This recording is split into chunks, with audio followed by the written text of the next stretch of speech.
नमस्कार दोस्तों, स्वागत है आपका फ्यूजन जोन एन के। समझने वाले हैं। हमारे स्रोत ने इन आंदोलनों को याद रखने के लिए एक मुख्य फ्रेमवर्क, एक ट्रिक दी है, जो है ब्रह्मा आर्य प्रार्थना राम की थियोसॉफिकल कहानी।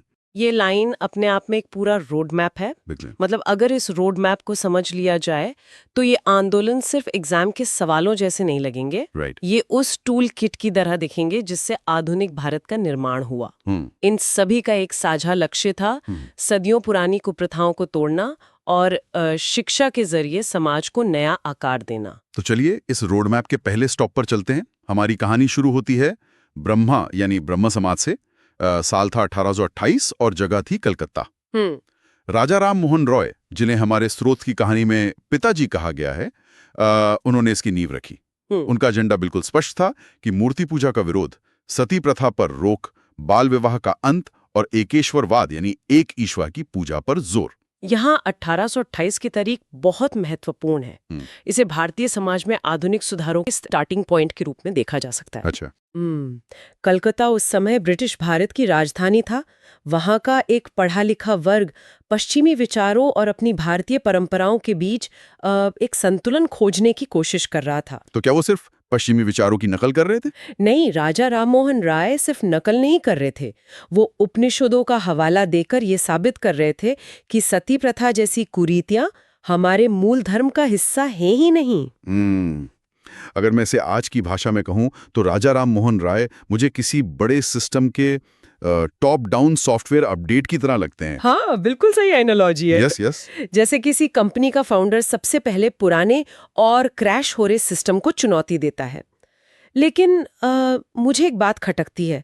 अगर उन्होंने 1828 में ही सती प्रथा और मूर्ति पूजा के खिलाफ इतनी बड़ी बात कह दी थी, तो क्या समाज ने इसे आसानी से स्वीकार कर लिया होगा? बिल्कुल नहीं।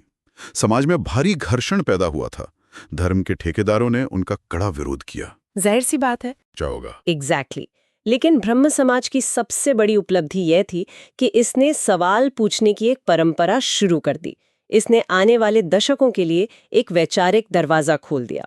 और वो वैचारिक दरवाजा कलकत्ता से होते हुए बॉम्बे तक पहुंच गया। क्योंकि हमारी ट्रिक ब्रह्मा आर्य प्रार्थना में अब जो अगले दो नाम हैं वो बॉम्बे प्रेसिडेंसी से आते हैं। बॉम्बे का दौर। पहले बात करते हैं प्रार्थना की। स्रोत में एक किरदार है प्रार्थना वाली बुआ। 1867 में बॉम्बे में डॉक्टर आत्माराम पांडुरंग और महादेव गोविंद रानाडे ने प्रार्थना समाज की स्थापना की। इनका मुख्य उद्देश्य था प्रार्थना, विधवा विवाह का समर्थन, जाति पाति मिटाना और महिलाओं को शिक्षा देना। यहाँ कलकत्ता और बॉम्बे के मिजाज का अंतर समझना बहुत जरूरी है। बॉम्बे एक व्यापारिक और व्यावहारिक शहर था। अच्छा, तो उनका तरीका अलग था। हाँ, इसीलिए प्रार्थना समाज का तरीका ब्रह्म समाज की तरह बहुत ज्यादा दार्शनिक या टकराव वाला नहीं था। वो समाज के भीतर रहकर बहुत ही शांति और व्यावहारिकता के साथ काम कर रहे थे। मतलब वो धर्म ग्रंथों पर बहस करने के बजाय। बिल्कुल, वो इस बात पर ज्यादा ध्यान दे रहे थे कि एक विधवा की दोबारा शादी कैसे करवाई जाए या लड़कियों के लिए स्कूल कैसे खोले जाएं। लेकिन इसी बॉम्बे शहर में प्रार्थना समाज के शांतिपूर्ण रवैये के कुछ ही साल बाद एक वैचारिक विस्फोट होता है। साल आता है 1875 और स्वामी दयानंद सरस्वती आर्य समाज की स्थापना करते हैं। हाँ, कहानी के आर्य जी। राइट। और इनका रुख प्रार्थना समाज से एकदम अलग, बहुत आक्रामक था। उनका नारा था वेदों की तरफ लौटो। उनका एजेंडा था मूर्ति पूजा छोड़ना, गोरक्षा करना और शिक्षा का प्रसार। अब यहाँ एक बहुत बड़ा विरोधाभास है।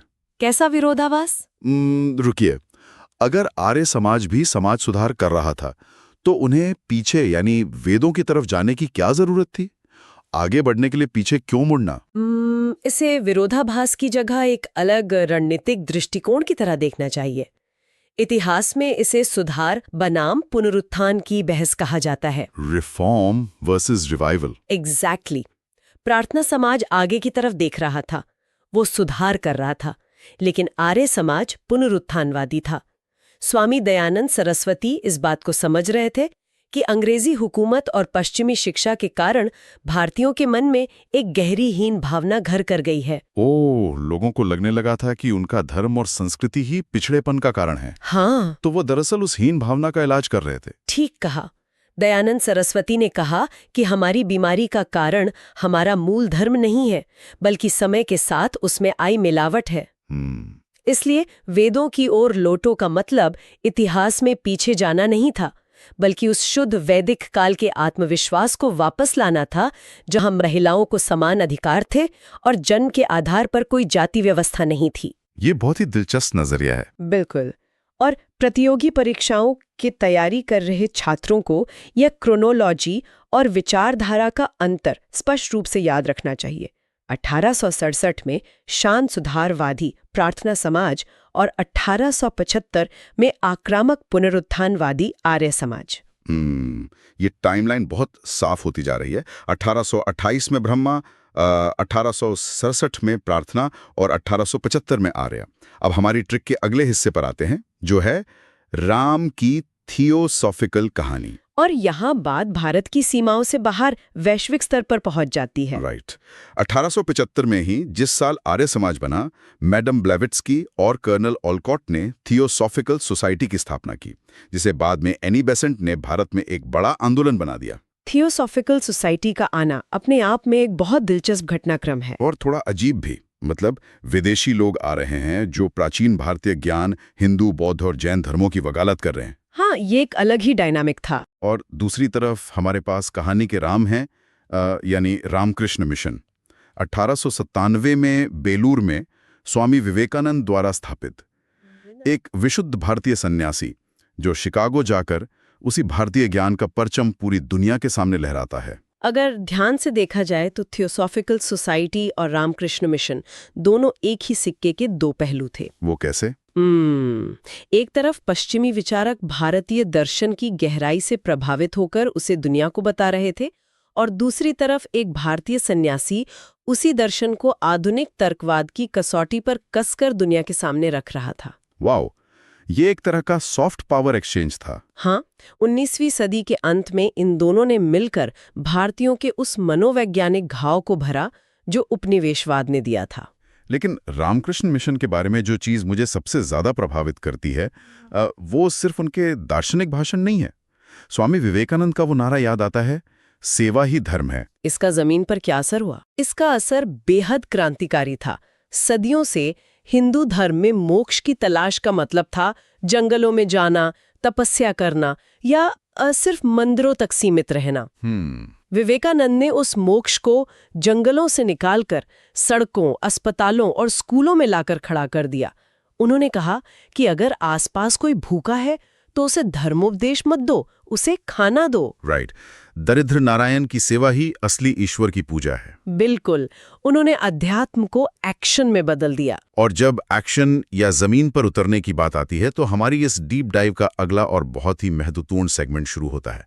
हमने जिस ट्रिक की बात की, ब्रह्मा, आर्य, प्रार्थना, राम, थियोसॉफिकल, ये याद रखने के लिए बेहतरीन है। लेकिन अगर ईमानदारी से देखा जाए तो ये पांचों आंदोलन काफी हद तक उच्च स्तरीय दार्शनिक बहसें कर रहे थे। वेदों की बात, उपनिषदों की बात। पर उन लोगों का क्या जो समाज के सबसे निचले पायदान पर थे, जिनके लिए दर्शन नहीं बल्कि रोजमर्रा की जिंदगी और आत्मसम्मान का संघर्ष ज्यादा बड़ा था। एग्जैक्टली। यही वो बिंदु है जहां इतिहास का एक्स-रे सबसे ज्यादा जटिल होता है और परीक्षाओं के दृष्टिकोण से सबसे ज्यादा सवाल भी यहीं से आते हैं। अच्छा। क्योंकि उच्च वर्ग के उस सॉफ्टवेयर अपडेट के समानांतर समाज के हाशिए पर एक ओपन सोर्स जेल ब्रेक चल रहा था। ये जेल ब्रेक वाली बात मुझे बहुत सटीक लग रही है। चलिए इसके कुछ उदाहरण देखते हैं। स्रोत हमें बताता है 1820 के दशक के कलकत्ता के यंग बंगाल मूवमेंट के बारे में। हाँ, हेनरी विवियन डिरोजियो के नेतृत्व में। युवाओं का एक ऐसा समूह जो बेतहाशा तर्कवादी था और हर तरह के अंधविश्वास का घोर विरोधी था। वो सिर्फ सुधार नहीं चाहते थे, वो सिस्टम को जड़ से उखाड़ना चाहते थे। यंग बंगाल मूवमेंट बहुत उग्र था, लेकिन उनका दायरा काफी सीमित था। अगर वास्तविक जमीनी बदलाव की बात करें तो हमें 1873 में महाराष्ट्र जाना होगा, जहां ज्योतिराव फुले ने सत्यशोधक समाज की स्थापना की थी। और फूले किसी उपनिषद या वेदों का हवाला देकर बहस नहीं कर रहे थे। वो सीधे तौर पर शूद्रों, अतिशूद्रों और महिलाओं के बुनियादी अधिकारों की बात कर रहे थे। बिल्कुल, उनका तर्क बहुत सीधा था। उन्होंने कहा कि जो जाति व्यवस्था हमें इंसान नहीं मानती, हम उस व्यवस्था और उसके ग्रंथों को ही नकारते हैं। राइट। सत्यशोधक समाज कोई दार्शनिक क्लब नहीं था।